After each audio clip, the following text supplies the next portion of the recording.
Sir Karl Popham, please come to the stage. That was the nicest intro I think I've ever had. Thank you very much. Good to see everyone here. So I'm Karl Popham, one of your local hosts here in Austin, Texas, and Austin Energy. Is everyone having a good time here in Austin? Good. We really want you to enjoy your time. So I'm very pleased with today's conversation, and I think we're getting our last person mic'd up. We had one person didn't want to wear the headgear, which I don't blame her for. And so I'm going to ask my panel to go ahead and come up and take a seat if you're ready. And we'll be introducing them in a second. So the flow is each one of us is going to give you a couple opening remarks so you have a sense of context or background of what we're going to talk about today in the future of transportation. We had a great discussion backstage on it. I'd almost rather just kind of recorded that and maybe played it. But what I realized is you have very passionate people on this topic that you're going to share in a conversation today. So we're all going to give some kind of opening remarks so you get a sense of context. And then we have some questions we're going to kind of to get the discussion going. And then obviously we want to hear from you all and be part of that conversation. So think about your questions. And I'm okay with trying to stump the panelists as part of your questions here. So think hard. I think we have a lot of expertise to cover anything in this topic that you can throw at us. So my opening remarks is really more about the city's perspective. So being an Austinite, starting school here since from age 17 and being with the local utility here for 12, I've seen and felt a lot of the changes in Austin. So I'm going to kind of talk a little bit about that, what Austinites see as the biggest barriers, and how our smart mobility roadmap and city council and other stakeholders is looking to address our mobility challenges. So once again, welcome. You are here. You can see most cities really from the Midwest to the East Coast demonstrated via the electric grid. But let's zoom down into beautiful downtown Austin. This is the historic Seahome Power Plant in the middle of the Seahome Eco District. It's also home to Electric Drive. Did anyone do the Electric Drive VR experience while you were here? I can't see you, but I see some hands. How about clap if you've done it? All right, great. That's an actual place. That's not a future. That is here today. And so you can walk a few blocks from here and check out the Eco District and see how the virtual reality experience to real life. So this is not that long of a time lapse of our skyline between 2005 and 2017. I mean, the Frost building used to tower over Austin. You can't even see it anymore. It's just kind of buried. And already this 2017 skyline's outdated. I mean, if I start looking at current stuff, that is even. So this kind of shows the growth, and it kind of shows the prosperity and the economic opportunities and the jobs that's really Austin has been able to see over those years. But with a lot of people coming into your city, you also see a lot of this. We get net about 120 new people a day. And in our counties, we have about as many registered vehicles as we do people. So that's 120 roughly new cars a day on our streets as a city. And to put that in perspective, I kind of count the cars I could see here. That's about 60 cars you're seeing here. So 2 times that every single day. And when Austinites were polled, what do you like least about Austin? I mean, everyone loves to tell you what we like most. I mean, it's a standard of living, it's live music, and it's culture. Far and away, more than half Austinites, their number one issue living in Austin is transportation. So how can we address that as a city, and what does the future of transportation look like? Well, here's the old way, or how we used to do it. So this is Lamar Bridge, built in the mid to late 40s, and cities used to pave their way out of congestion. But what we realize as a city is we can no longer pave our way out of that level of growth, especially with the limited amount of space and the density we're talking with. It's still a tool, but it's not the number one. It's definitely not the only tool in our toolkit. So what are the innovative new ways here in Austin we're thinking? So I'm just going to share one and a story, and then we're going to turn it over to our panelists, and they're going to share a story with you. So City Council passed a resolution called Next Wave Mobility, and it's about shared, electric, and autonomous. And so city staff, including myself and members of our team and other stakeholders, put together the Smart Mobility Roadmap for Austin. And that's publicly available, and it's open for public comments right now. And what that roadmap shows is what's a pathway where we can have all three, shared, electric, and autonomous. What's the value proposition of all three, and what are some really projects where we can move forward in this as being one more service offering. It's not the only one, but I'm just talking about one. But at the end of the day, cities are filled with people. And if we don't have human-centric design and not thinking about people, then we really miss the boat. So here's Julia. She's a local here. She's 100 years young. And she signed up for our shared electric autonomous bus rides we did at South by Southwest. And while she was riding around on that bus, she was commenting how, because it was so quiet and smooth, and she was really enjoying herself. I mean, the picture definitely shows she's enjoying herself. And she was reminiscing as a child being driven around by a horse and buggy, how it reminded her of that, just how that ride was. And then when she got off, someone asked her, so what do you think? And Julie's reply is, this is the future. So welcome to the future of transportation. I agree with Julia. I think this is our future as well, and I look forward to introducing you to the rest of the panelists. Thank you. So first up, we're going to have Heather introduce herself, and you stand up, center stage. You don't get to sit down and intro. We can talk sitting down, and we intro standing up. All right, can you all hear me? Is my mic on? My mic is not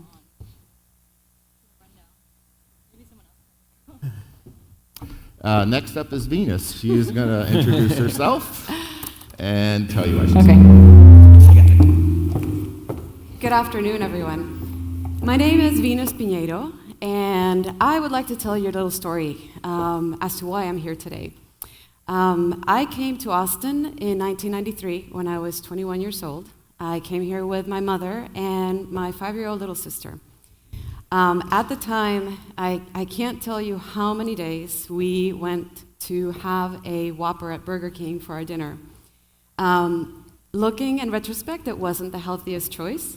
But at that time, we lived at West Campus, and UT was a little bit of a food desert. In order for us to get to a grocery store, we had to hop on a bus and go to a local co-op many blocks away. Now, when I look back at that time, the three of us, my mother was disabled at the time, and the three of us lived on $1,000 a day. It's not a lot, but it made taking a cab a luxury that we couldn't indulge on very often. So in order for us to hop on a bus, go get our groceries, and then haul our groceries back, and for the 5 blocks from where the bus left us to our apartment was just sometimes an impossible task. The reason I am here today is because even then, we were privileged. We had access to education. And my mother ended up gaining her PhD. I graduated with a degree in economics and later an MBA. And that access made the whole difference in changing our lives. And I am today working, I've been working for 13 years in business intelligence and analytics in Fortune 50 companies. I work in a very large auto manufacturer, but I am not here today representing any of that. I am here as a member of the community. I am deeply involved with the Latino community in the city, and I see so much talent, so much passion, and the one big thing that the community needs is access to education, access to jobs, access to healthcare. That is the magical word. And I think that we all have a role to play in granting access. We have technology that is moving us from a place of scarcity to a place of abundance. And we have the responsibility individually to be able to do what we can to close that first last mile gap. And also to be implementers of intelligent information. So I'm very happy to be here today, and Now we'll go. Heather, see if the mic's working. Thank you, Venus. Thanks for letting me take a moment to get my headgear set up. If y'all haven't figured out by now, I was the one that held us up originally as well. For any of y'all that know me, I just got rid of my headgear, so I don't want more of it. Anyway, I'm Heather, and I'm with Rocky Mountain Institute. RMI is a nonprofit research think tank. We were founded in 1982. We focus on transitioning the global energy away from conventional fuels toward a clean, prosperous, and secure low-carbon energy future. We do that focused in electricity, buildings, developing economies, and transportation. I am personally focused on transportation and new mobility. Right now, the current situation is that we have single occupancy vehicles that are dominated by gasoline, and we want to move away from that because it's using a quarter of all oil in the US and is producing 1/5 of the emissions in the US. If we can move away from that paradigm to a new mobility paradigm of shared electric and autonomous mobility services in a city designed for it, then we'll be able to see these benefits that we do want, which we're focused on reducing carbon emissions. And I'll just share my personal story a little bit, how I'm trying to tie myself into this new mobility paradigm. I decided just over a year ago to get rid of my car. I figured if I'm going to be preaching this and trying to get other people to ditch their car, I should try it first. It was pretty painful the first couple months. There were lots of days that I wanted to run off to the dealer to go get a vehicle again, but eventually over time I'm now comfortable with it, cycling around, using new mobility options. And I can definitely say that my life has been more enriched now not owning a car, and I have the freedom to not deal with having a car and all of the troubles that come with that. All right, thank you. Thank you. My name is Rishi Sondhi, and I'm a stakeholder and policy lead for electric transportation with National Grid. For folks that don't know National Grid, we are one of the largest utilities in the world with operations in the UK and in the US. In the US, our regulated footprint is Massachusetts, Rhode Island, and New York. We have about 7 million or so gas and electric customers. But more importantly, why am I here? Why is National Grid behind electric transportation? So really, it fits in with what we call 80 by 50 targets. So all three of our states have committed to ambitious targets of 80% reduction of greenhouse gases by 2050. And transportation is the biggest contributor to the greenhouse gases. So we are fully committed with that mission. And we kicked off our efforts last year with a project to really better understand what are the key barriers to electric vehicle adoption. And we came up with 4 barriers, and mind you, this was done last year, so it's kind of interesting to hear other panelists talk about this and kind of get a sense of where they're coming from, and really we see a lot of similarities there. The 4 barriers that we identified were firstly awareness. A lot of research, which I'm sure you're aware of, shows that typical American consumer, only 40% of them know what an electric vehicle is. The second factor was really around affordability. That is a key issue when it comes down to both the vehicles and the fueling options. The third one is access, that Venus talked about. Access, again, to both reliable, efficient transportation and to charging networks. And then the fourth one being a behavior change. Electric transportation brings in a new paradigm, in which we're not really used to, so that poses a big change as well for us. So those were sort of the founding principles, if you will, that laid the groundwork for our policy work, and I'll share a little more details on that, but that's where we're coming from as National Grid. Thank you. Great, thank you. All right, so we're going to open up with a question for you, Heather. You get the first one. So Rocky Mountain Institute, they do a lot of great research, and just about all it's publicly available. It's not behind a paywall, so I highly encourage you, if I reference a report, to look it up. So one of the more recent ones is called Gas to Grid, and it is one of the more detailed around electrification, especially from utility concerns. And in its opening statement, it talks about the EV revolution is here today. It's not a matter of if, but when. Can you explain the research behind that bold statement? Definitely, Karl. And I apologize, I have to throw a correction in there. It's not if or when anymore, but actually how fast and can we be ready in time. I know that no one in this room is debating about the EV revolution. We know it's here. EVs are coming quickly at us because the cost of ownership, the favorable economics, the driving experience. And in addition, EVs are already cheaper to fuel, and when they're highly utilized, they can be cheaper to own as well. By 2020, we know that there's going to be 44 models of EVs available. And one of the points that you had addressed is that access is one. Currently, there are only a few models, and so we feel limited in that access. But just in the near future, we're going to have a lot of options. We already have some options with long range now. And we really want to avoid the chicken and egg. So we've, up until this point, been saying, okay, well, we don't want to install charging infrastructure because there aren't a lot of vehicles, but then on the other hand, we don't want to buy EVs because there's not enough charging infrastructure. And unfortunately, that chicken and egg problem has hindered us a little bit in the fast deployment of fast charging infrastructure. And we could look at it as, well, less than 1% of vehicle sales in the US in 2016 were EVs, but knowing that so many models are coming out quickly, with reasonable assumptions that in about 5 years in the US we'll have 2.9 million EVs on the roads.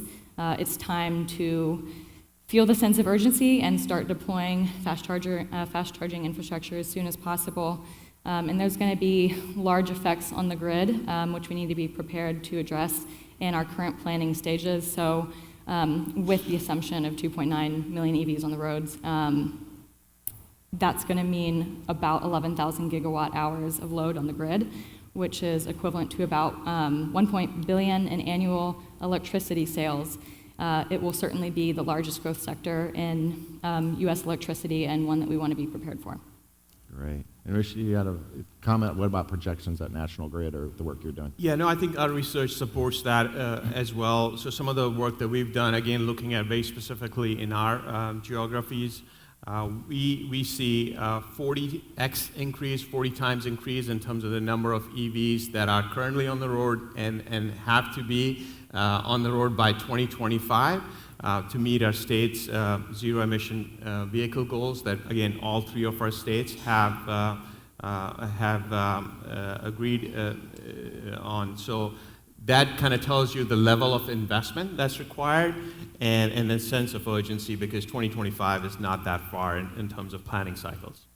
Yeah, that's a good point. So just to kind of continue on that a little bit, National Grid, I know that you have a proposal or project underway where you're looking at getting about $40 million in investment in first stage of EV programs. What is it you're going to buy with that? And I'm sure we have some service providers that might help you with that. And what is your goal of doing that investment? What's the value of that? Yes, so we have EV market development is what we call them, market development proposals in each one of our 3 states, and really structured around 3 broad categories. The first one being sort of deploying charging infrastructure. You know, you talked a little bit about the chicken and egg situation, so we feel we have a really important role to play that's kind of core to our expertise as well. So first being the charging infrastructure. The second being consumer education and awareness that kind of ties in to the barriers that I talked about earlier. And the third one is also related to that is grid integration. You know, Heather, you talked a little bit about this sort of the load that's coming to the system. How do we make sure that as more EVs get on the road and they're connecting to the grid, it does not compromise the safety, reliability of the grid? So that's really our focus. One thing I do want to point out is that we feel that's really sort of inning 1 for us in terms of scratching the surface on the total investment or the needs in the marketplace, because this is really targeted towards the light-duty vehicle segment. There's a lot of opportunity and untapped potential in the medium, heavy-duty segments. That includes trucks, fleets, buses, school buses, transit buses, and additionally non-road infrastructure, right? So your ports, your seaports, distribution centers, there's a lot of that opportunity that that needs to be targeted next. So I think what we're taking is sort of a portfolio approach, but this is really a start to that. Okay, excellent. And let me switch the conversation to Venus a bit here. Can you give an example? I mean, that was such a passionate introduction, so we're gonna ask you some follow-up on that, and really how you can pay it forward, if you will, especially from that viewpoint from your introduction. So can you give an example how someone that has been historically underserved will get access now to a new mobility solution? I mean, what makes sense? I mean, you have all this advanced emerging technologies, but how is that going to be localized or introduced to historically underserved communities? Well, when I think about smart transportation, I think of impact. And in order to talk about impact, I've crafted this term called a mobility unit, which is basically how much utility someone can get out of some sort of mobility, accessibility, or implementation. So briefly looking at two different use cases, let's imagine here in Austin. Downtown has become a place where a lot of technology workers want to live. There are still many companies that are located in the North Parmer corridor. So if you implement a mobility program to enable a kind of reverse commute where the people from downtown can get to their work in North Austin, you will be gaining a lot of mobility units in terms of increasing the worker productivity, in terms of taking cars out of the system by closing that first and last mile issue that the technology worker might have, or by encouraging more dense population in downtown. So all of those things, very important, we need to do. But now think about a different use case. Think about a traditionally underserved community, which I like to call opportunity zones. And in this opportunity zone, you have a single mother with school-aged children. She has just received an offer to get a job that is far away from where she lives and where her children go to school. Now, she's got two choices. She can either take that job that fully utilizes her skill set, and if and when there is a need for emergency childcare, and I'm a mother, I know that at some point in the school year, there will be a bloody nose, or a stomach flu, or a broken bone, God forbid. But there is going to be something where the mother is going to need to very quickly get to the point where their children are. So she could choose that job that takes her far away and deploy her emergency resources when that happens, or she could stay close to her house and maybe take a job that is not exactly the perfect fit. So what if there were a third door number 3? And door number 3 is a solution where you have an electric fleet that is based in the community. And there is an entrepreneur that said, I'm going to create a service for emergency childcare, and gathers 10 to 20 families where they all know this particular person, they're vetted, they have access to pick up the kid at school if there's an emergency. So option number 3 will give you a mobility unit that is exponential. This will allow that person to not only have the greatest impact on her family, it'll give her the peace of mind, it'll give her additional resources, and it'll have that impact to her family, to her community, and also to the people that are participating with her in this type of setup.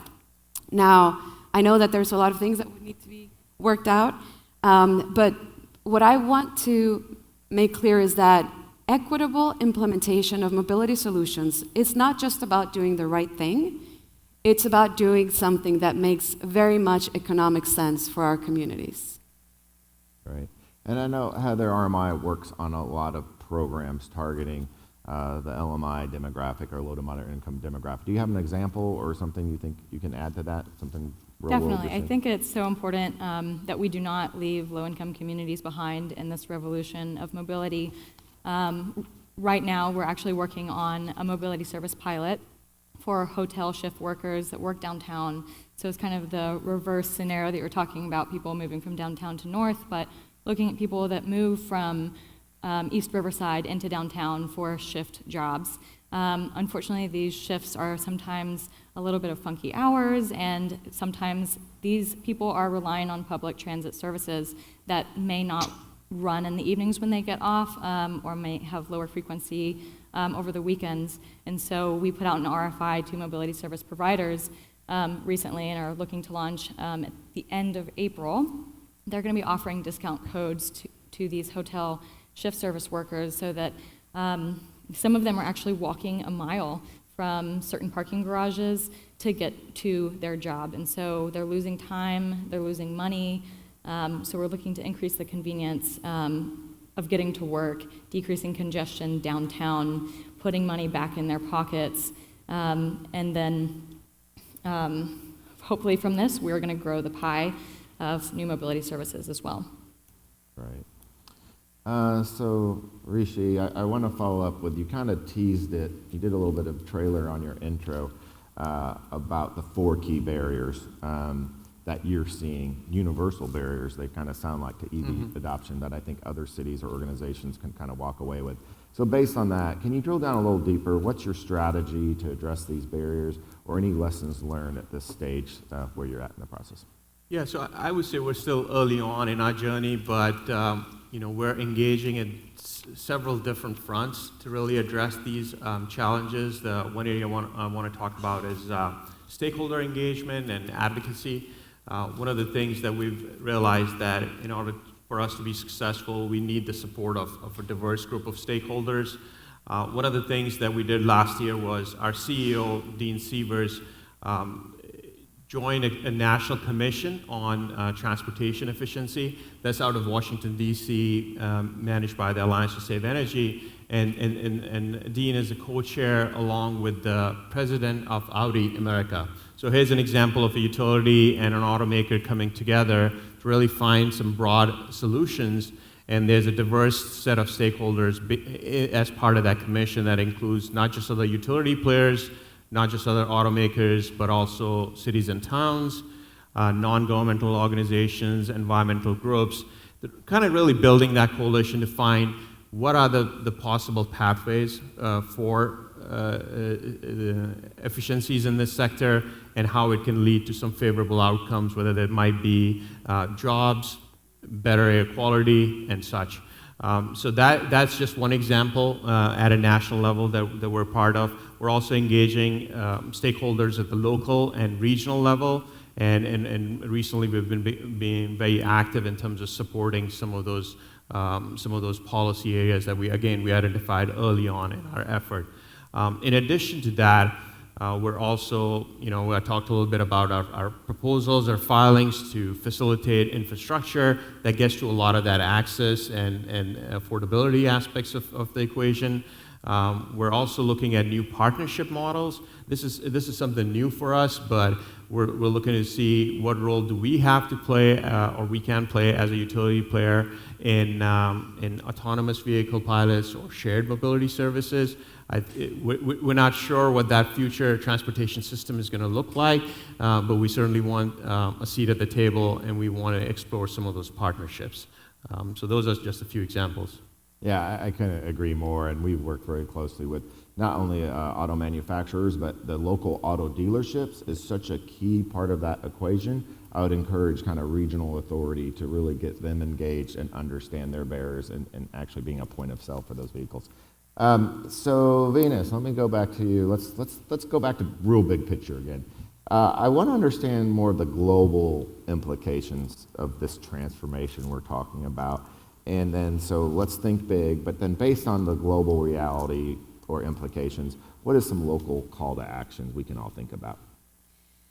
So as I alluded to, I live, breathe, and sleep data in my day job. We've gone from megabytes to gigabytes to terabytes to petabytes, and now we're in the silly names like yottabytes. That sounds more like a Star Wars snack than a measure of data. And why do I talk about data? Because data, the ones and zeros, can really be completely useless unless you put them in the context that creates intelligence. So today, we capture information from a connected vehicle that is more than all the combined human knowledge when computers were invented. So that just kind of puts in context how important it is not only to have this data, but to be able to make sense of it. You think about companies like Netflix, and they have very large localization teams where their job is to make sure that you take all the content, the creation, the technology, and you localize it so it makes sense, not only literally speaking the language of the community, but figuratively as well. So from a global context, I wanted to share a little bit of a story. I love to travel, and one of my favorite places to travel to is India. I've been all over India, but I've only been to Delhi once. I was there a couple of days, and the forecast said sunny. Most of the days that we were there, it was overcast with low-hanging clouds like the ones we had in Austin today. It wasn't until I took a train out of the city and I looked back that I saw what looked a little bit like an umbrella over the city. And it was the smog, and it was the contamination. I left, and I was very ill for 45 to 60 days. There's just so many particles in my lungs. And when we think about technology, electrification today can get us to a place where we can make a direct impact, not only in Delhi or Mexico City or Beijing. We can get to zero emissions today and have an impact in LA, in Houston, in Dallas. So I think that we need to think globally when we create technology that is scalable. We need to be able to affect the lives of the 6 billion people on Earth, but we need to then be able to bring it back and localize and do something with that individually. So I think that my call to action is technology today needs to move a little bit from only innovation to implementation, because we can do something with what is available today. We don't need to get anything else. We can do something today and really impact the quality of life, and making programs that already exist better, making them more accessible, improving the services, making them more scalable, reducing the cost. So the call to action is use what you have today and make an impact, because we can. That's wonderful. Any call of actions, Rishi, from a utility perspective? Yeah, if I can sort of piggyback on Venus's point about implementation and action. So here's a few examples that I can share from our perspective, which we've already started doing, and those are all sort of what we bucket under leading by example efforts. So the first we're doing is we're committing to fleet electrification. So we're committed to initiative that we're going to put in 5% of our annual fleet acquisition budget towards electrification. There's a challenge there because we don't have the right type of vehicles that kind of fit in with our fleet requirements, but we're making progress towards that. That's one example. The second is providing workplace charging for our employees. That research has shown that that's really a driver in terms of somebody adopting EVs, because when they know they have access to charging at work. So we have charging facilities already for employees at 18 of our location, and we're bringing in more. And thirdly, I want to highlight a new program that I'm working on, which I'm personally very excited about. It's sort of our own employee adoption pilot, where we're putting in our own incentives, so National Grid monies for employees to buy or lease EVs. And that's in addition to bringing in special discounts that we've negotiated with automakers. And then thirdly, also bringing in educational tools and really giving sort of, again, addressing those barriers that we talked about earlier, giving people the tools to see what options are available to them, both battery electric, but also plug-in hybrids, and also providing information for state credits, state rebates, and federal credits that might be available to them and how to access those. Yeah, excellent. So my last call to action is really for the audience. It's just the question time. And I'll have a call to action too.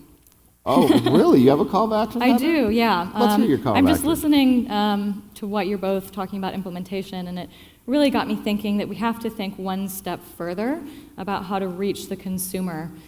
And so when we're looking at integrating all of these new mobility options, we have to think about how to change behavior. Simply implementing charging infrastructure or putting new mobility services out and available is not going to get people to adopt them. That might be the single largest adoption barrier that we're facing right now. So we have to start looking into the deeply ingrained psychology behind changing our behaviors. If you look at the science, we have cues that lead us to routines and habits that we do over and over again because we have this clearly defined reward. And so how do we get people to feel comfortable using a multimodal experience? And I think one thing I'll leave us with is how can we think about that user experience like Amazon has done.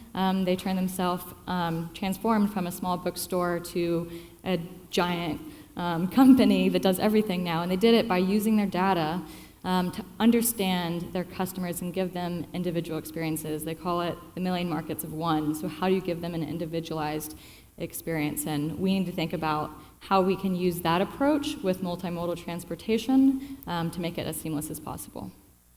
Excellent point. Well, I feel like I have to do a call to action too. Is my call to action, gang, is you're going to have to take some risks. Utilities are typically very about traditional engineering and reliability and safety.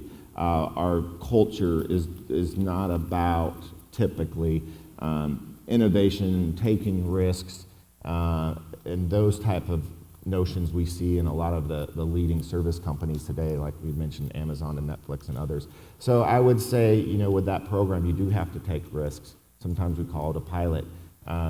We have 18 active projects on our EV program board alone, and over the last 5 years have probably executed on 70 projects, and not all of them have hit it out of the park. And so what I would say is it's okay to take some risk, plan on learn what you can, and get something done. That's my ask of y'all. Okay, so now we're moving to the official moderator call to action. Do we have questions from the audience? Yes, we have questions from the audience. So France, Germany, India, and China have all made goals to eliminate internal combustion engine cars in the next decade or so. So how can we lead in electric vehicles when everyone is already doing so much more? Well, I'll take a shot at that. I mean, that is policy innovation.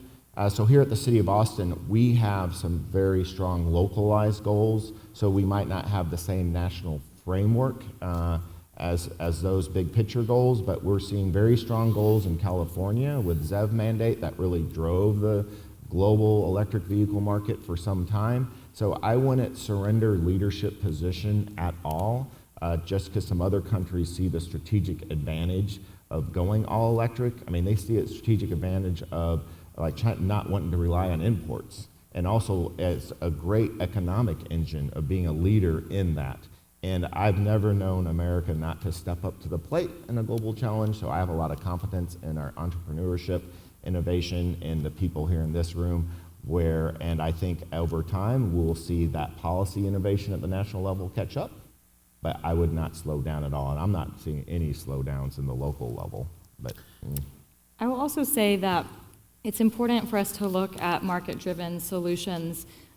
We had a short discussion before we came on, and we talked about how to best serve low-income communities. And one thing, when you look at EV programs across the nation, most of them are subsidized either by a grant or underwritten by the city. So we need to really be looking for innovative business models that are going to serve these communities.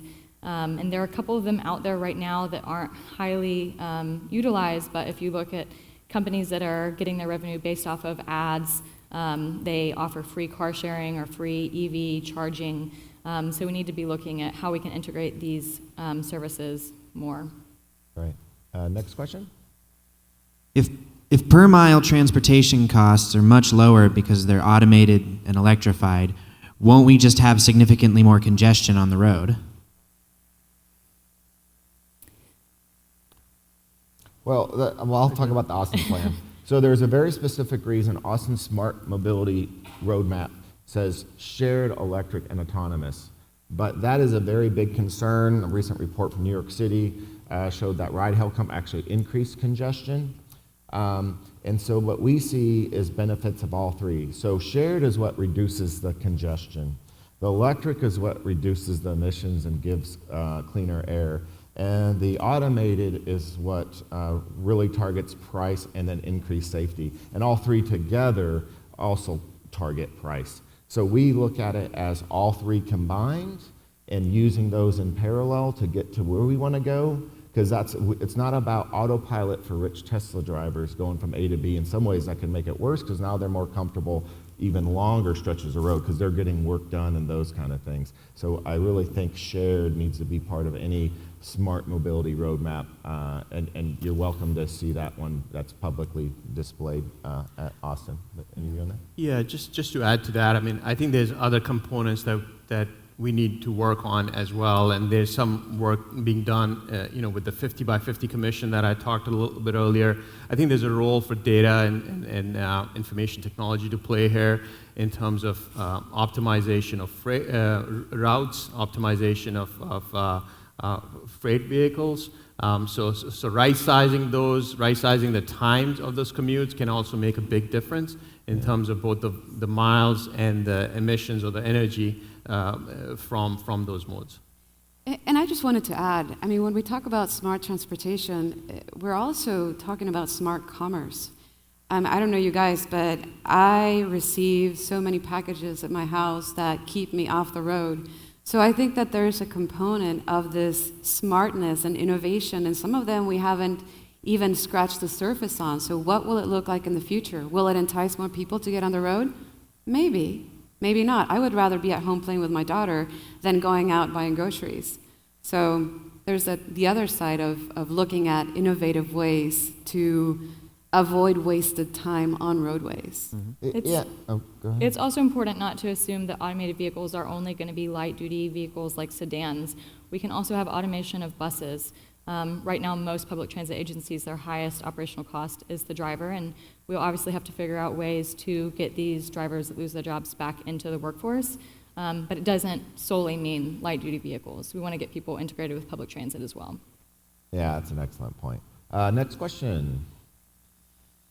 Is vehicle on grid or charging while driving with an embedded charging infrastructure something you've thought about? What's the likelihood of something like that? Can you repeat the question?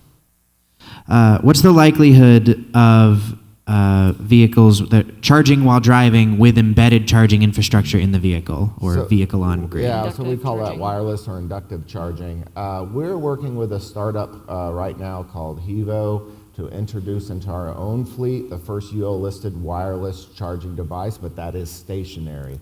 But their roadmap as early as 2019 is potentially inductive strips.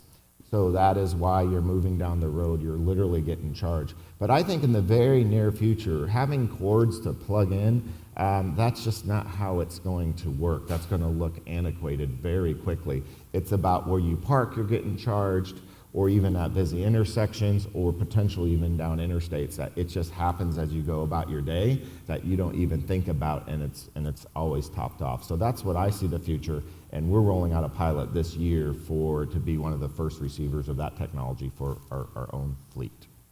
Anyone else want to add on maybe what you're doing there? Okay. We have time for one more question, probably.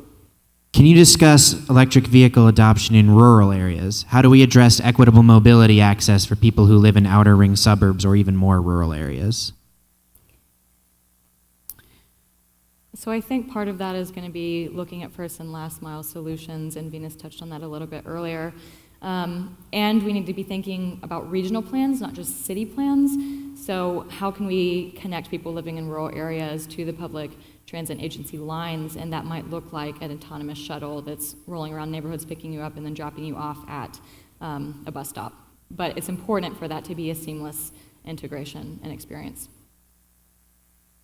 All right. One last question, a power round. Yes. What is the biggest issue in trying to implement a new type of transportation system? Biggest issue. I think Heather touched on the behaviors. We are creatures of habit, and changing those behaviors that allow us to experiment takes trust. And I think that that's one of the biggest things that policymakers and technology leaders can do, which is implement trust so that people can overcome that behavior barrier. Excellent. Yep, I agree. So that ends the Future of Transportation panel. Thank you very much for your participation. Thank you, panelists.